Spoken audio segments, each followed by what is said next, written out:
Hi, innovation is the new buzzword, right?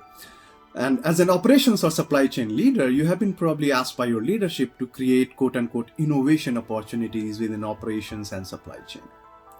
So there are two definitions or two key aspects that you need to know if you want to create innovation opportunities in your operations or supply chain. One is what is cosmetic innovation? And second, what is self disruption? So let's start with cosmetic innovation. Cosmetic innovation, it's very popular these days. It's happening a lot. People just have not given a name to it. I have tried giving a name to it. Cosmetic innovation is basically when companies actually try to showcase that they are doing innovation, but they do not have the skin in the game. And good classic examples would be companies creating labs of innovation, innovation center, design center. And if you study these centers for few years, in the midterm 3 to 5 years, you will see that they are not yielding the results. And a reason behind that is that this kind of innovation is cosmetic.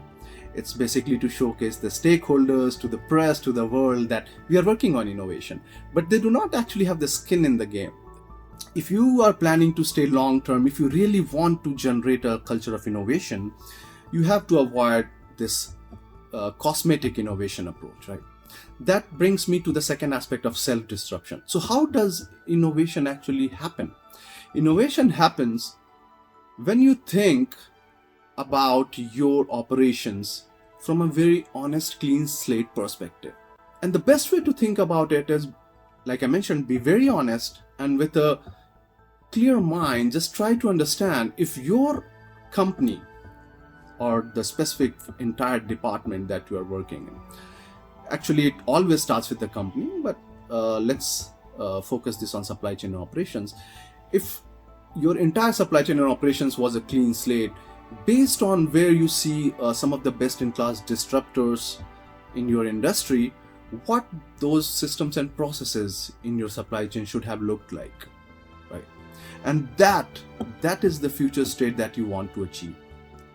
And then what stands between that future state and your current state is how you can basically innovate and disrupt yourself to get to that end state B.